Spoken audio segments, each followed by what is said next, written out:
Interesting.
Hi, Hello. Glenn.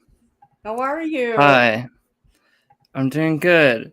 This is kind of weird for me. It's new, it's streaming and everything, so trying to figure everything out. Yeah, well, you got it working. Yeah. I was Cool. trying to see if I could see I was gonna start playing on the piano, but I don't know how to connect the audio of my computer through my DAW. Would I have to Uh-huh. use like would I have to use like a different, probably not StreamYard for that. Maybe that's not the right equipment. Um, I don't know. I'm not sure how I don't know any I mean, I don't play instruments like that, so I don't know. Also interesting that it's kind of like everything is down like a whole tone. Like the pitch is wrong. So I'm gonna try different headphones. Okay. Well, I was surprised to see that you were um trying out a stream. It looked like you wanted to do creation stuff. Yeah, yeah, yeah. Okay.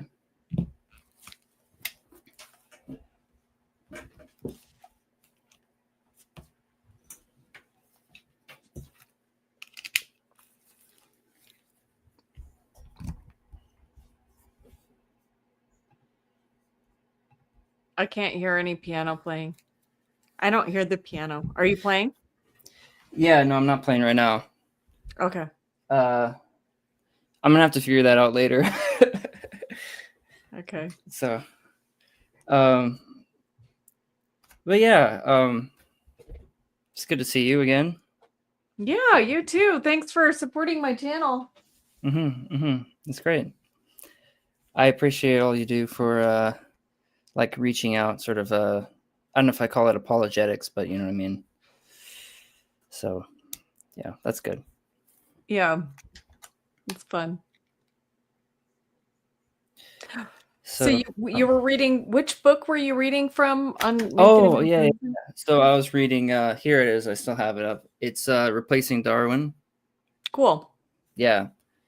I was so the first few chapters. He's kind of going through introductory stuff. He talks about sort of like everything from like the early like Darwinian and Mendelian models, and goes through like the discovery of genetics and sort of like the organic molecules of life and everything. It's really Hmm. interesting. Do you have the book? No, I don't. Uh, it's sort of a it's sort of like the first, I guess maybe 2016, 2015, somewhere around there. Hmm. Sort of like the Cool. first thing, first entry into the created heterozygosity and natural processes model, which I think is the most substantive creation model currently. And it's kind of super broad, and it encompasses things like Randy Galuza. Is that how you pronounce his name? Uh, anyway, Dr. Randy, he has his like continuous environmental tracking. Replacing Darwin talks about like a broader like model of front-loaded genetics. So it's a little bit bigger than just how organisms respond to their environment. But yeah, it's interesting. Cool. Now, I hear a lot of the anti-creationists talk about how heterozygosity isn't enough to account for all of the diversity. And I want to know, I have like spent almost no time looking into that, because I generally, my thing is more like beat on evolution, not really like, the creation stuff. So Right. what is your experience? So it's actually interesting. That is common criticism. In fact, it's almost preempted by Nathaniel Jeanson in his book. Because let's see if I can find the page where it's at. But you go into here are some of them. Like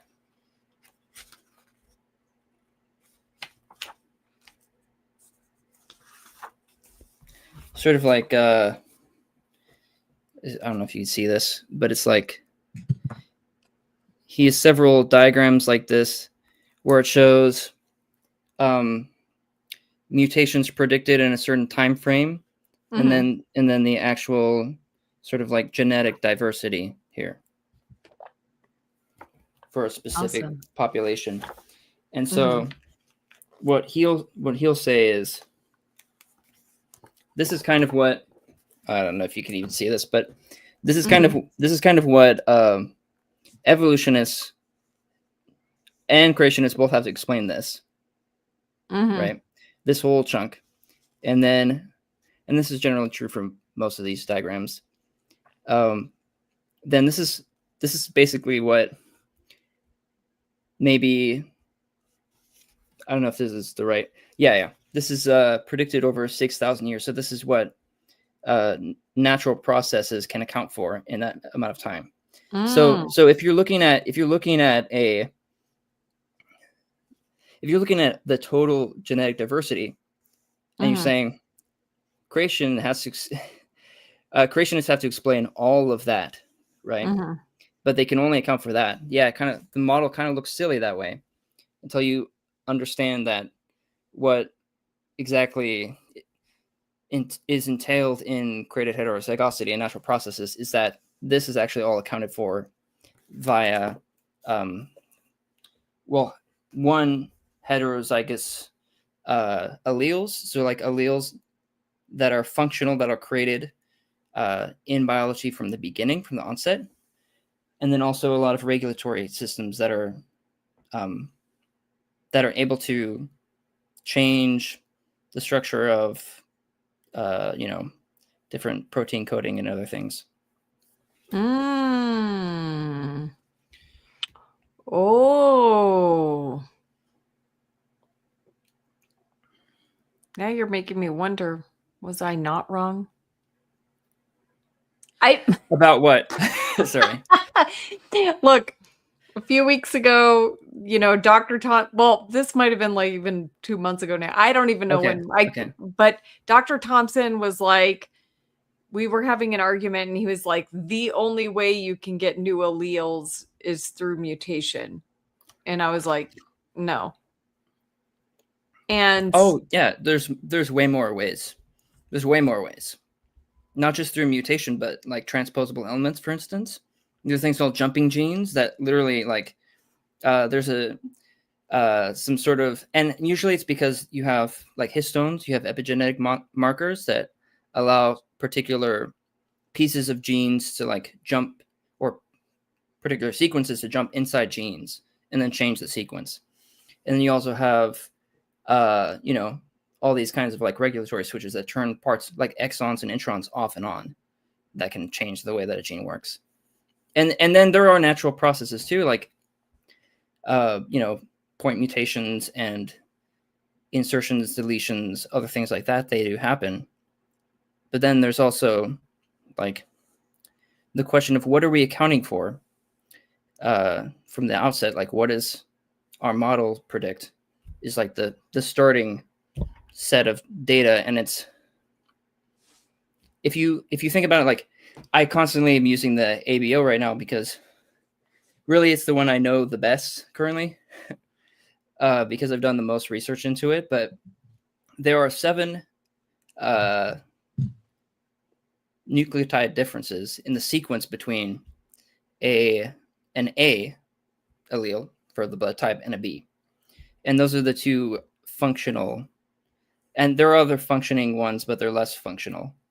But these are the ones that are primarily described as coding 2 different versions of a enzyme that connects sugars to the outside of a blood cell to give it the antigens.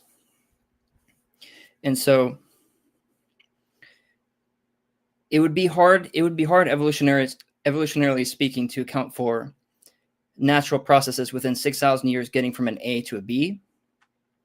But it's not hard to say that we had an A and a B, and then the O allele, which is what happens when a frame shift happened in the A allele, and one of the nucleotides doesn't get copied, and then the whole thing breaks, and now you have a broken A, and that can be easily accounted for in 6,000 years. Like the other variations are very easily accounted for.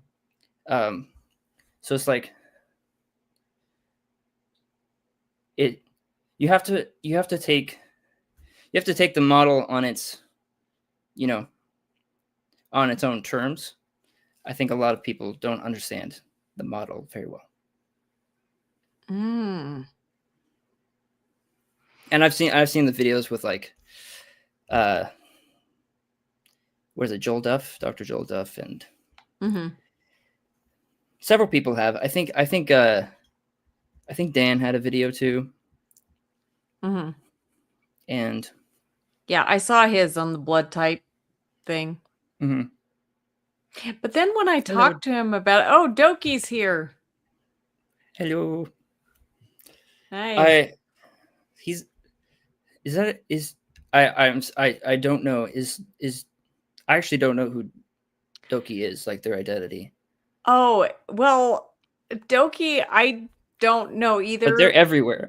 Yeah, Doki I know is a very huge supporter of SFT, and Doki has been a very good supporter of me too. Yeah, but I don't know anything about Doki beyond that. I do know. Yeah, I know that Doki is very supportive. That's all I can say. You know what? How do you make someone a mod?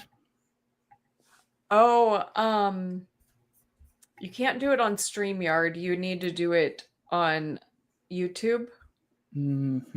Oh, add as moderator. Yeah. There's 2 different kinds of moderators. Yeah, you want the lower level one. Okay. The managing moderator is like they can access your account. Oh, okay. Okay, good to know. Yeah. So you're a mod now. Congratulations. All right. Cool. Thanks. You're both gonna be mods. So nice. Did you miss the piano? No, I didn't figure it out yet. I think I'm gonna have to use like OBS. So well. Now, I remember when we were talking about you starting your channel up, you were like, there's another thing that has creation questions, but it looks like you have it, right? I mean, I had this channel technically as creation questions for a while. The only problem was I saw like some like guy interviewed who he had a YouTube channel or something called Creation Question. I'm not sure if I need to change because of that, but I don't think our paths crossed that much in what we're doing. So I could change it if I need to. No, I like it. It's good. It goes along with your blog. I like that was the your thing too. Is logo's like good. Mm-hmm. it's like I already had the blog by the name too, so it'd be annoying to have to change all that. But yeah, Yeah. Are you are you gonna be getting it going now? I think so. Yeah. Hopefully I'll have more time to do it too. I've got thesis work and all that kind of jazz, but Mm-hmm. yeah, it's all good stuff. It should be fun. It should be smooth sailing from here. Cool. Also, I kind of have a back catalog now. I have like 20 something articles, so I have stuff to talk about. So that's good. Oh, on your blog or Yeah. yes. Yeah, it's like starting a YouTube channel is like it's all good and it's all well and good, but like you need stuff to talk about. Otherwise, what are you gonna do? Well, what are you planning to talk about? I want to talk about a lot of. I'm interested in philosophy mostly, but I'm also interested in genetics and that kind of stuff. Rick Wilds. Should I add someone to stage? Sure. I'm going to add someone to stage. Hello, Rick. Nigger. Hi. Okay, remove. So much for that. What did he say? Don't worry about it. Oh, Oh. okay. Wow. Just random person found you. Yeah. No, it's good. my It's good. Oh my gosh. Well, I've had some crazy stuff happen on my channel. Not on Sure. this channel, on my Bread of Life channel. Oh yeah, yeah. Yeah. It's par for the course though. So Yeah. at So least they're engaged. and so okay, so do you recommend replacing Darwin? You know, it's it's good. I think there's. I honestly recommend just reading some of the more recent papers that have been done, sort of in collaboration with John Sanford and Robert Carter and Nathaniel Jeanson and everyone else. Okay. Because I mean, this is a good intro, especially like for laymen that don't know about maybe like the history of genetics, how like evolution as a theory got off the ground. It's good stuff, but you could probably find that online. So Okay. yeah, like his core theory stuff is all available just in sort of like the creation peer review. Do you read a lot of that stuff? I do, yeah. Especially over the past year and a half or so. So, yeah. Cool. I think it's it's a lot of the stuff that I read. I don't. Do you ever remember like Emery Moyna? Emery Moyna? Yeah. Yes. I resonate with him in some ways in regards to like baraminological research and things like that, like trying to discover the kinds. Mm-hmm. I don't know. it's in my opinion, and I mean like it's the statistical analysis of like how are we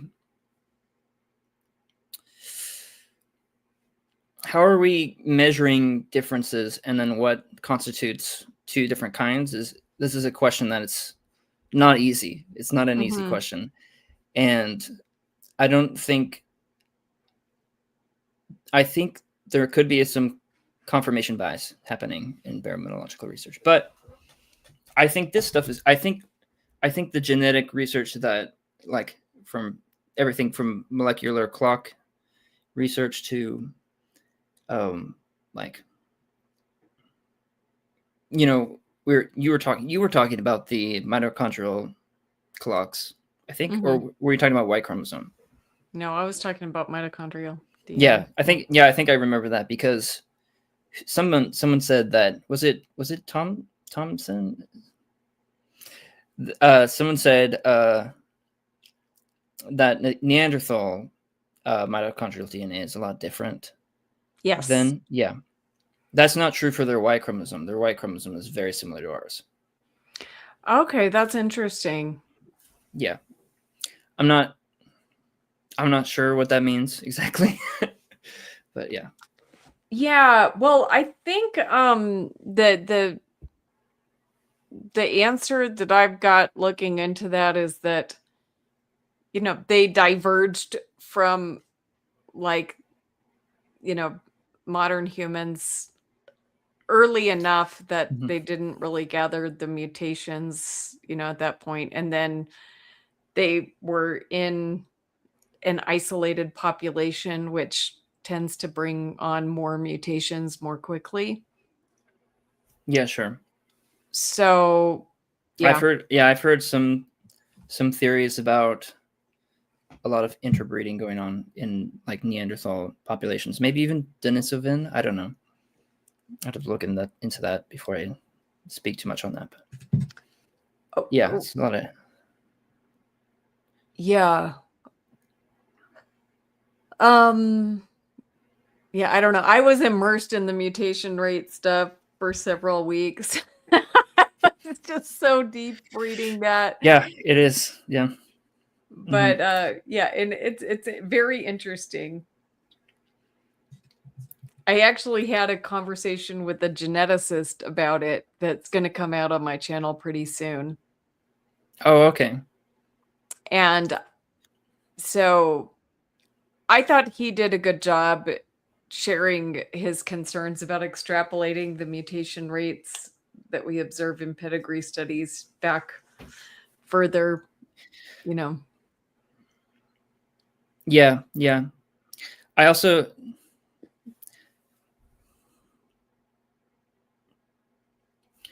Yeah. Some of this, I think he in replacing Darwin, he does talk a little bit about Neanderthal um, DNA.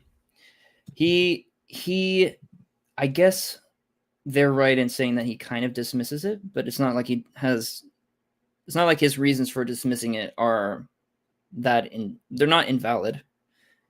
For instance, Mhm. he points out that uh,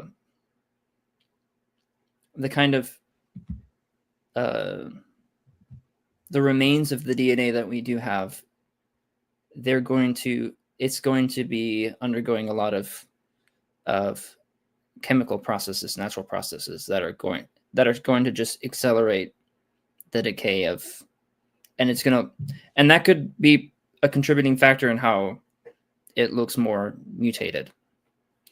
Um, so I mean, uh, he brings up a few other points. I don't have them on the top of my head, but Mhm. Yeah. yeah. Basically, what I was gonna do at first was I was gonna have a stream where I um, challenge the notion of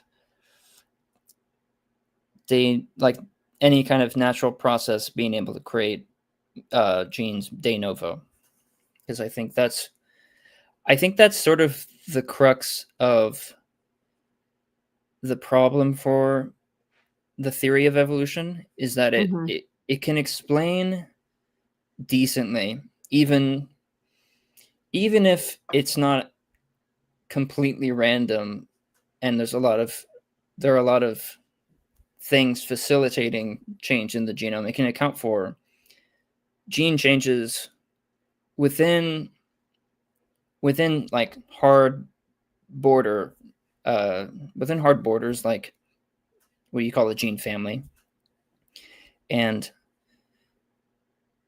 so it can account for, I don't know, slight variation in particular proteins and how they fold. But if you get too far from these sort of like safe regions of protein folding, then you get these sort of globules, these um, water resistant proteins that kind of fold in on themselves in weird ways, and they're really they stick to themselves a lot, and they're just really toxic to the cell. They'll stick to other proteins and other parts of the cell, and a lot of times a cell will have to undergo like what is called apoptosis, cell death, and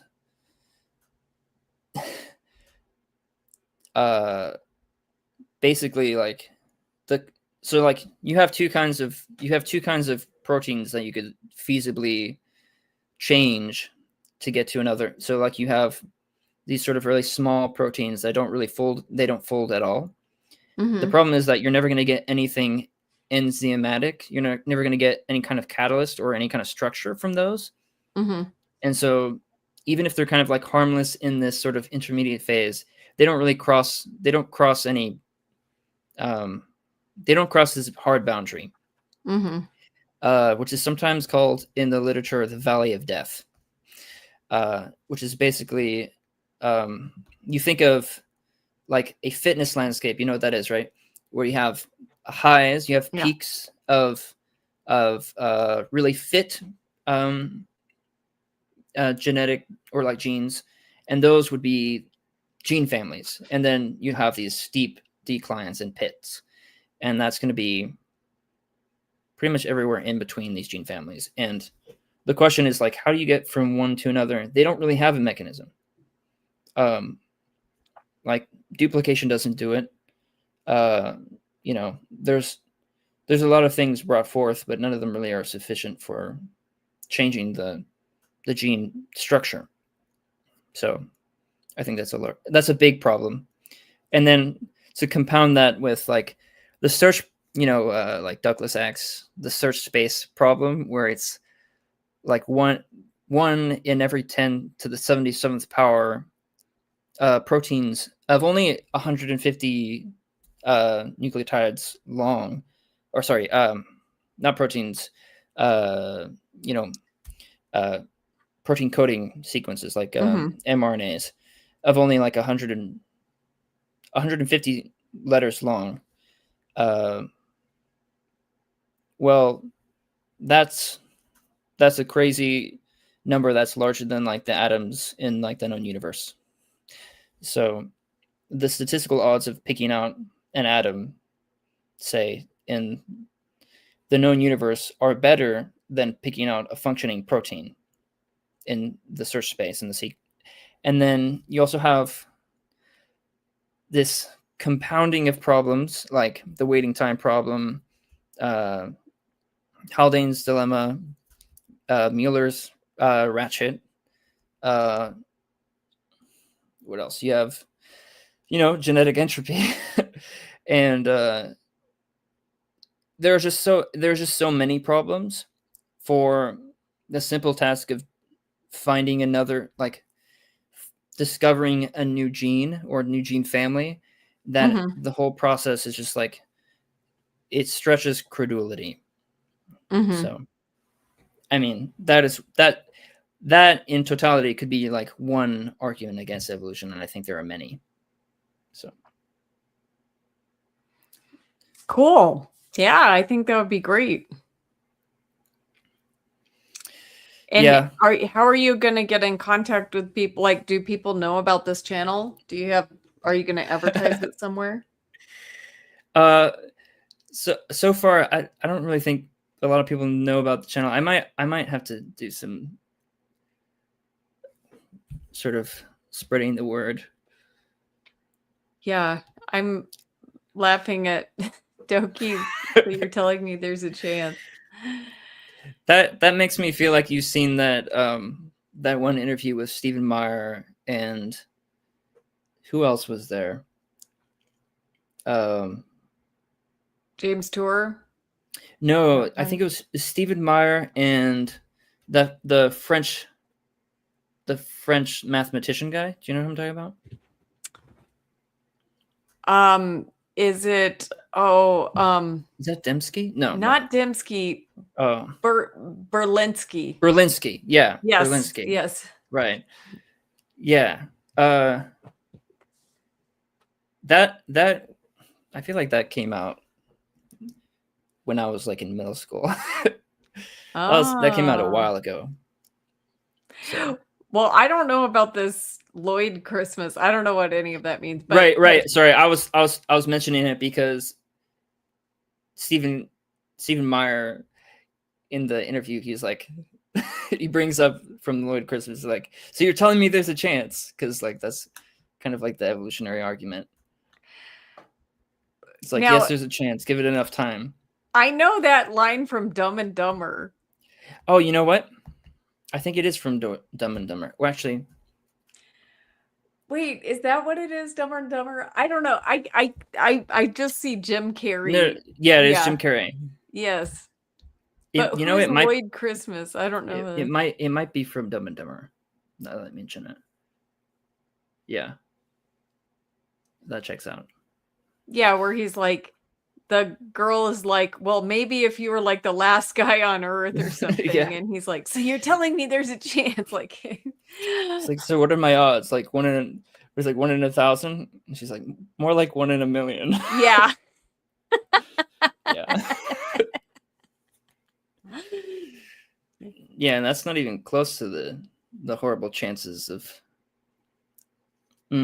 So there's that too. So it might be from Lloyd Christmas.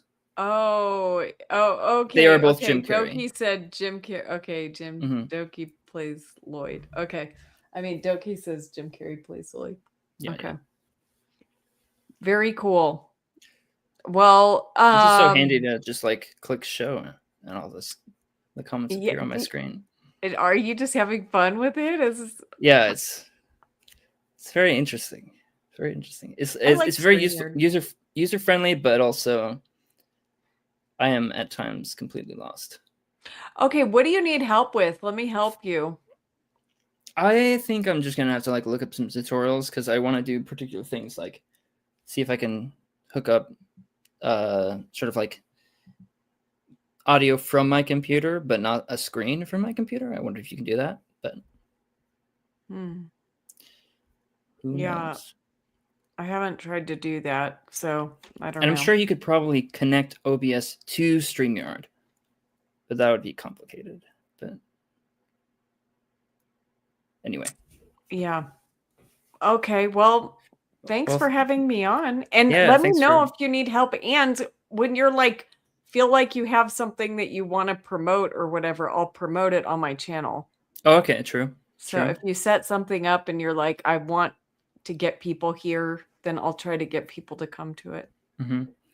Yeah, the latest post on my blog is basically a synthesis of all the things I've been thinking about in regards to like genetics and the creation hypothesis.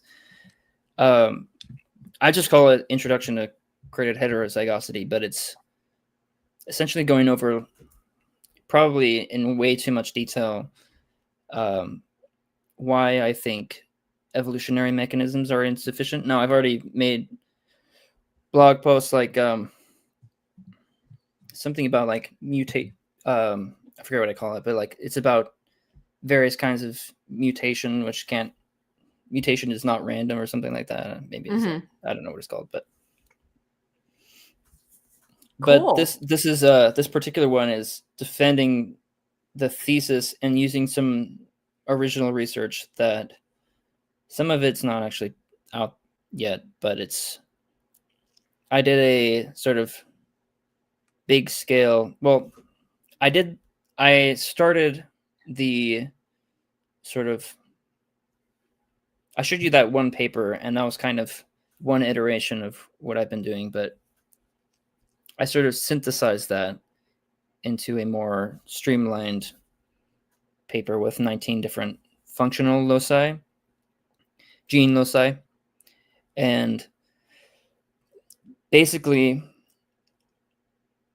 so far, I mean, eventually I might find something that's difficult, and I know like like critics will bring up like the gulo gene, and they'll bring up like chromosome 2 fusion and things like that. But so far, as I've been looking at functional loci in the human genome, I'm seeing nothing that falsifies any of the 3 predictions that I have in my paper about created heterozygosity. In fact, I think they're strong confirmations that created heterozygosity is a good model.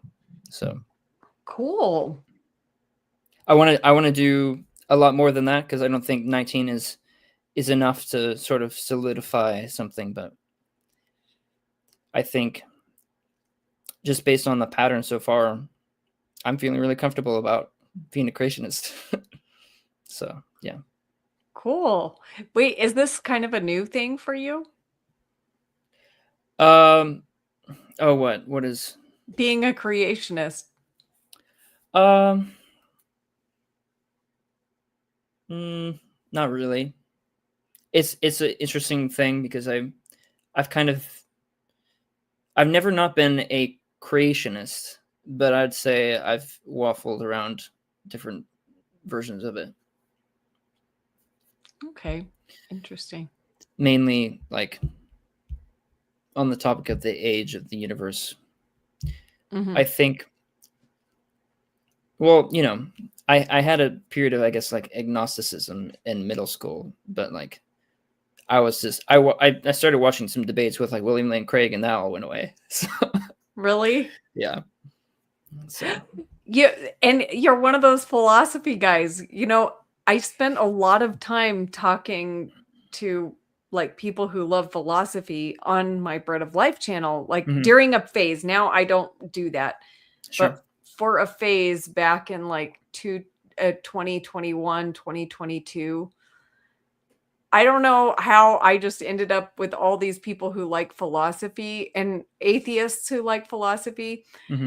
So I just started getting deep into the philosophy world. Not that I was learning a little bit, but I mean, I realized I don't like that stuff, but I know a lot of people who do. So, and I feel like there's like a certain type of person that really likes that. Sure. I think I'm kind of stealing a concept from Charles Sanders Peirce, but because he has a paper called How to Make Ideas Clear. I think if you don't have a clear epistemology, if you can't have clear definitions, then you don't really have any access to knowledge at all. So I think philosophy is incredibly important in a practical sense. But I can understand like getting in the weeds is kind of frustrating sometimes. Yeah, no, that's good. I mean, it makes sense. I like to have people around me who like philosophy Sure. Yeah. because they can straighten me out. Right. I don't think all philosophy is equal, to be honest. But because there are a lot of different strands of philosophy. Like, for instance, like the German sort of like idealist strand, and sort of like that comes out of like the continental sort of, there's the British empiricists, and then I guess like the rationalists. So like the German rationalism, it comes out of like the continental strand, and sort of has players like Hegel and Nietzsche and Freud, and eventually I think you could argue Darwin comes out of that strand in a sense. Like a lot of the, and even like the Communist Manifesto, Karl Marx and Engels, I'd say all of that was coming out of the German idealist strand. And it's basically a view, and it's not so different than like the transhumanist view, that Hegel's basically saying there's this zeitgeist, there's this God spirit in which we are a part of God, and we are getting to know God and we're the means in which God knows himself. And it's this idea that sort of like, to use a Nietzschean term, like the Übermensch, like the Superman, is this character who moves history. And there are many of them. Like, you could think of like Alexander the Great, or Napoleon Bonaparte, or any kind of like, Caesar, or even someone like super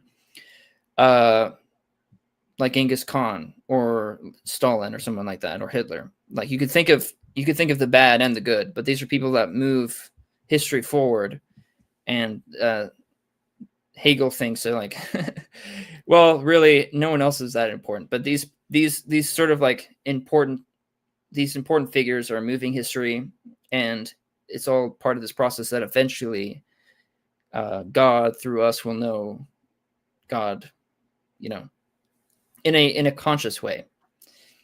And then that kind of gets taken, and historicists run with that. And historicis is sort of a hermeneutics / epistemology branch that comes out of German idealism. And basically they're like, well, technically Hegel's right, but also Hegel, he points out that you have to know all of history to understand any of the microcosms of history. And we don't know all of history, therefore we don't know any history. And so we only know our own located culture and time. And so then you get these strands of German idealism which are very nihilistic, and then like people like Hume and some of the modern philosophers are toying with that idea. And then you get Hume's radical skepticism and things like that. I don't know why did I go on that rant? But, well, the importance of philosophy, and then you said, but not all philosophy. Right. Yeah, all that stuff, honestly, it could be gone tomorrow, and I think the world would be a better place. So, yeah. It's very. But are there a lot of people that are following those like strands of? Oh, it's the mainstream. It's what's taught, in most colleges. Yeah. So that's a little bit disconcerting, but what isn't about higher education? This is my hot take. Yeah. Yep.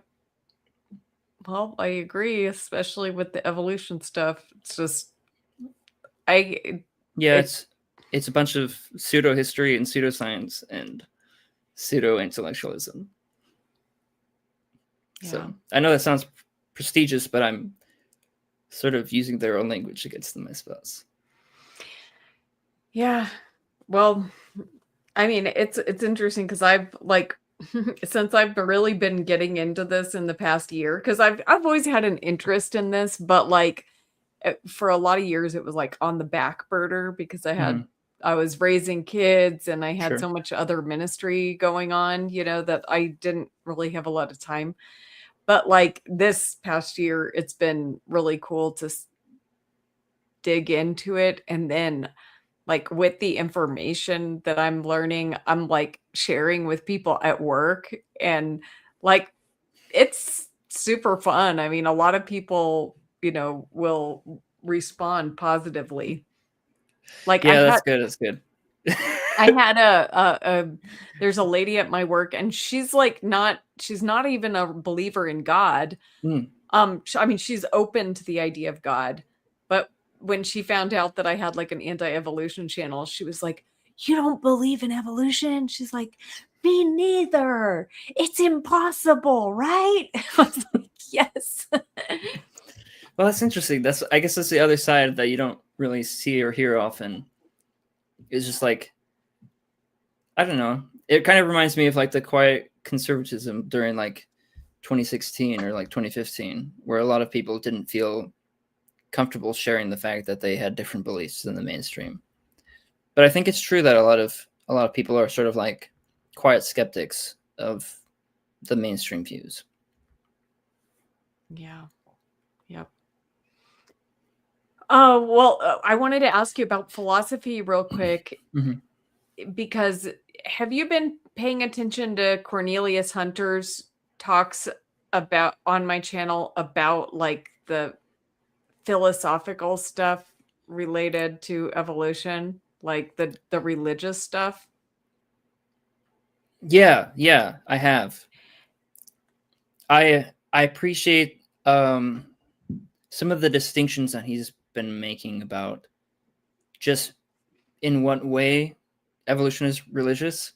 I think I sympathize with you guys. I think a lot of creationists are like, oh yeah, evolution is just religion, and what they mean by that is like you guys are saying, like atheism or some sort of like even an agnostic but sort of like antagonistic stance towards God, and that Mhm. can be true. But and like maybe probably listen to too much of like the Line and the Atheist Experience, but like there are a lot of different like it's not a monolithic thing. There are a lot of different strands of what it means to be an atheist is not the same for everyone. And Right. not even in the sense that like, well, what it means to be a Christian is different for different Christians. Like you have Orthodox and Catholic. Well, not even that, because they don't even share like a lot of their epistemic foundations with each other. Like you have hard materialists, and they're going to view things very different than like a naturalist that's totally fine with saying, oh yeah, there are supernatural things, but I just don't think, well, they're not going to say supernatural, but they're like, there are things like spirits and things like that, but they're not outside of nature. And I don't think that God has anything to do with that. So like there are there are the vitalists on one side, and then the hard reductionists on the other side. Mhm. So yeah, there's such a wide spectrum that I don't think it's useful, and you can't even use the same arguments with this like two different atheists. They're not gonna. Right, but do you understand Dr. Hunter's argument that it's not about atheism at all? Right, and that's what I appreciate. Oh, okay, Yeah, cool. yeah. Because it's really strange. I would have been like one of those that would be like, "Oh, it's just getting rid of God. It's just." Hmm. And when he But started yeah, opening my mind to this, I was like, "Whoa, wait a minute. Oh my gosh." But it's weird because like I'm like flashing back and forth between like, is he right? Is he right? No. And then but now I think I'm finally like, for a while I was like, is he correct that this is like religious at its core? Like, hmm, and that's the part that I'm not completely sure that he's right about that. interesting. So I think the reason why he's going to say that it is religious at its core is because, particularly, um, what is religion? It's something that has particular views about the nature of God. Mhm. That's one of the things that defines religion. So Yes. a lot of atheists are not going to be religious because they don't have any claim about what God is. They don't think God Mhm. exists. And you could say that's kind of a claim about what God is, and then we can debate in circles about that. But Yeah. when you're making claims like he brings up teleology, right? Like uh, nature is designed poorly, therefore it wasn't designed. What's snuck in there is an assumption about the nature of God, Mhm. right? And anytime you bring up the nature of God, you're now a theologian. So Okay, so you're following this and you're like, yeah, like do you feel like you're fully in agreement with him? well, maybe about this particular thing. Yeah. Yeah, Okay. yeah. But not about other particular things? I Yeah, I don't know. I think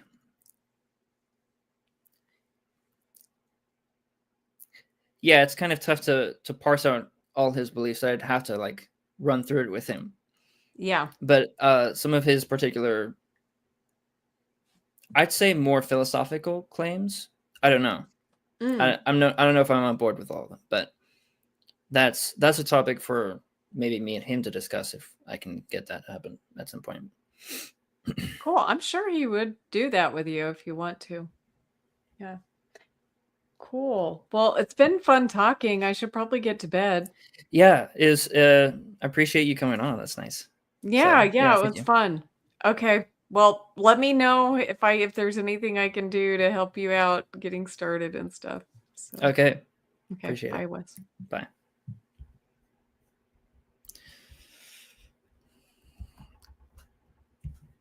Okay, so I don't know if I have a lot to say, except I could just continue the stream and wait for someone that's skeptical, but I don't know if that's going to happen.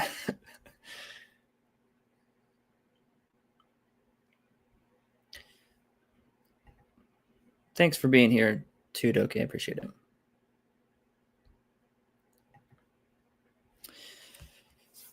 So I think I'm going to wrap up. I appreciate you both being here, and thanks for anyone else who watches later. So bye now.